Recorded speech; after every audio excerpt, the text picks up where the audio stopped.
Hi, I'm Pamela, and this is the Xenessa Project. For 5 minutes at a time, we search for clarity beyond the feed. Signal found. Reset begins now. Once you've learned to hear the silence in yourself, the harder part begins. Noticing when someone you love can no longer hear it at all. It shows up in small, almost invisible ways. The friend who scrolls while you talk. The family member whose eyes flicker toward their phone every time it lights up. The partner whose mood rises and falls with the tides of notifications. You've probably seen it too, or felt it. That quiet sting when you realize someone's attention belongs elsewhere. It's a surprisingly common feeling. Xenessa, what's the data on this? Data point. A 2023 Pew Research survey. 72% of adults admit to checking their phone even when they know it will distract them from the person in front of them. This isn't just distraction, it's design. Algorithms are built to compete for attention and keep it at all costs. You can tell when the system has had its hand on someone because their silence is never empty. It isn't rest or thought or pause. It's only waiting for the next alert, the next scroll, the next small dose of borrowed attention. And if you try to call it out, the spell fights back. You'll hear denial, deflection, and even anger. Because telling someone they're trapped risks making you sound judgmental, like you're standing above them untouched. And no one wants their pain turned into another person's insight. Xenessa, what are the mechanics behind this spell? Citation: Tristan Harris, Center for Humane Technology. He defines the strategy as the race to the bottom of the brainstem, a design war that exploits our most primitive responses.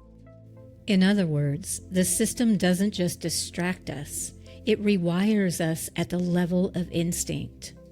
Further citation: Sherry Turkle, MIT. In Reclaiming Conversation, she notes that the silent presence of a phone on a table measurably diminishes empathy and depth of connection, fragmenting attention before a word is even spoken. So when someone you love feels pulled away again and again, it's not just habit, it's engineered vulnerability. And I've felt it personally. I've been in mid-conversation only to watch someone's eyes flicker toward their phone. I've sat across from friends telling a story and realized they're half scrolling, half listening. I know they care about me, but in that moment, it doesn't feel like care. It feels like competition, me versus the feed. Maybe you've felt it too. That quiet ache when you're talking to someone you love and realize their attention has already left the room. It's not malicious, it's not intentional, but it leaves a mark. Because presence is the currency of connection, and when it's divided, the bond thins. That ache is hard to carry, but confronting someone head-on often deepens the divide. So how do you respond without wounding? It begins with empathy. You remember that you've felt the pull too, that the algorithm has bent your own hours, shortened your own patience, and stolen your own silences. You don't approach as the rescuer. You approach as the fellow traveler.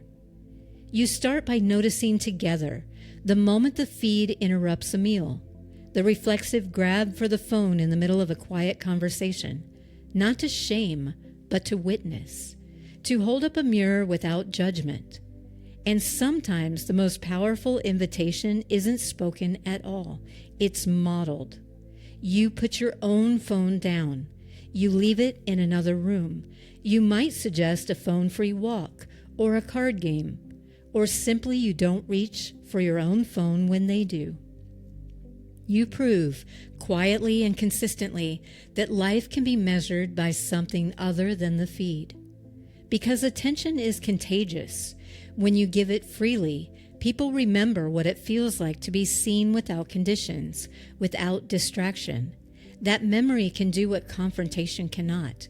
It can stir a longing for something they didn't know they missed. The way out isn't handed to them.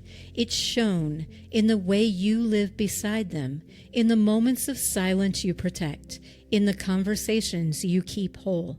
And maybe, slowly, they begin to follow.